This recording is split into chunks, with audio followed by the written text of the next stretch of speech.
Hey, what is up, everybody? Ben, Reclaim Lifestyle Engineer here at FB Fitness. And today, what I want to talk about are a few techniques that you can employ to help you move forward after this reclaim, and also to answer a few of your questions that we've received from a few of you who have had interest in, how can I do this? What do I do? Those types of things. So a little Q&A, a few tips, and basically here we go. So let's start with the questions, because I think the questions might help lead into the what do I do? How do I do this type of deal. So first thing is this: which foods do I reintroduce? Now, I would question that question, obviously, because that's what makes most sense. And to say, look at it, we did not eliminate foods by default, or we didn't eliminate food specifically. Now, I think a few things were eliminated by default. We cut out a lot of processed foods just in general because they do not promote healing. They promote inflammation and sickness and just that bloated, overall crappy feeling. So we cut those out by introducing better foods. So we kind of put a positive spin on it and said, let's introduce good stuff, and you won't be so hungry for bad stuff. So if there's anything that you looked at and said, Kill, I had to cut out all this stuff, well, that's kind of a mindset shift that we need to get back and say, no, the biggest key here was to make sure that you were just focused on how many good foods could I possibly get into my system, into my body, into my mind. So reintroduction process, honestly, if you're feeling really good, what is there to reintroduce? Why would we come off of that? If you are willing to put up with the consequences or effects that come with eating certain foods post reclaim, by all means do it. I mean, I know there's some foods that don't necessarily agree with me, but I'm willing to put up with because personal satisfaction, I just want it at that time. I'm selfish. We all have those moments, and that's okay. You think you just have to be willing to do that and understand it might be like a physical repercussion. You might not feel all that great afterwards, and then move on. So from a what do I introduce? What do I reintroduce? If you're feeling good, don't reintroduce anything. I mean, if you don't feel like you have to do it, don't. That's key. Because we were not an elimination diet. We were an addition diet. I think if you don't look at it like that, we weren't even a diet. So there's that.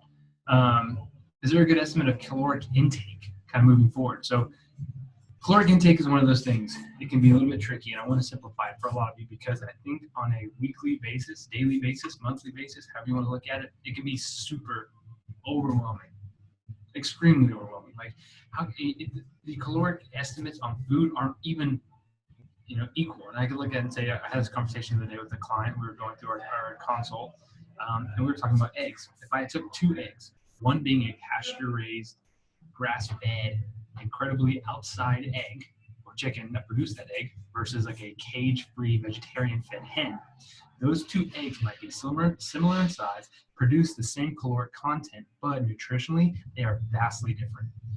Vastly different. The makeup of those foods. So caloric intake, while yes, it does have some type of value, it's not the value that I think we need to be focusing on. I don't want you to count and calculate anything out. Remember the things we went through. Here's my hand. Palm size protein, thumb size tablespoon of fat, and then tons of veggies. Just go crazy with your veggies. And I think if we can follow that template, that reduces the need to have to worry about our calories. That reduces the need to have to be, okay, where am I in here? Because you might have put in your weight and all these great things into an equation, and then that equation isn't even telling you the full story. So it's only a snapshot of guessing, and it's only going to give you more guessing because that's what it's based off of. So calorically, I really honestly wouldn't worry about it. Eat slow, follow that palm side, that little template we just went over, and that should guide you. If you're still a little bit hungry, have a little bit of protein, eat slowly, be mindful about it, just say, hey, am I hungry or am I bored or whatever it is? And that should help guide you through this whole process without having to count calories. Okay, so let's see my next question here. So they feel really, really good with some of the food that they're moving on diet, and they're wondering if there's actually an intolerance there that lets them feel bad. So yes, there could be an intolerance. One way to figure that out, go get testing done with Nicole. Or if you do try that food back and you feel like crap again, just from introducing it back, you do. I definitely have an intolerance to it, and it could just be an intolerance that is specific to the time, meaning your system might just reject it now because of the state of your system. Doesn't mean like you've always had it or will always have it. It could just be something, again, a snapshot in this little season of life, we'll call it. But I would highly suggest you guys go get testing done if you want to know more about yourself and have a little bit more in-depth snapshot. I keep using that word. Where you are, go see Nicole, get testing done, and then get real answers and trying to guess. Because I guarantee you're going to enjoy that feedback, that biofeedback that you're going to receive, and that validation on certain things. And then, certain things that you thought were a problem weren't. And you can create something that's a little bit better for you, and it falls right in line with everything we've been doing with the reclaim. So, said you can slowly trial the foods back just by introducing them, see how you feel, don't change anything else. But ultimately, like I said, we are not an elimination diet. We are an addition diet, and we're not even a diet. So boom, there's that. Next question, and I think this one's very important. I think it's something we all need to think about, and it's this. Will I be able to do this on my own? Which I try to think long and hard about the answer here, because it's a deep question. It really is. But I only had like one phrase to give you for this one. And so, will I be able to do this on my own? The answer, hell yes. I think you can do this on your own. You've made it 30 days, and we, yes, gave you guidelines, tips, suggestions. We kind of pushed you here and there to try and see, like, hey, what can you do? What are you capable of? That's the whole point. And what you are capable of is following meal plans, and cooking for yourself, preparing foods for yourself, being mindful about the decisions, understanding certain things that you didn't understand before. Carry that. Like, you are on this momentum wave, and if you keep moving forward and progressing forward, guess what? It only gets better, it only gets easier, and you keep feeling better and better and better. So, can you do this on your own? Oh my gosh, 100% yes. And if you want to join us again, please, by all means, do. If you don't want to join us again, then awesome. Like, I have nothing but faith in what you are capable of doing, because I know we've given you the information you need to be successful. I know it. We thought long and hard about the things we were going to tell you guys, teach you, give you, send you, email you. And I think all of those things, and you can always refer back to them. You have all the emails, you have all the content. It's all there for you. So moving forward, you can do this. You got it. I said, if you have questions, you can always reach back out to us. We're here to make sure you're successful, not just for 30 days, but for the rest of your life. And I 100% believe in that, and I 100% believe in what you're capable of doing.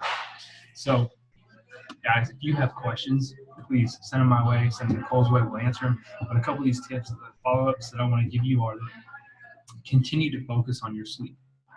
Your sleep runs the show. I'm not kidding. It influences how you eat, how much you eat, how you feel about yourself the next day, how reactive you are in your relationships with your kids, your coworkers. It makes you more likely to work out or not work out. Like, it influences everything. And we put all of our emphasis on workouts and food because it's sexier that way, and we can post about it on Instagram for reals. Speaking of Instagram, 30-day reclaim, go check it out. But keep the sleep going. If you keep the momentum going with your sleep, the momentum falls into the cycle, and everything continues to get better. So there's that.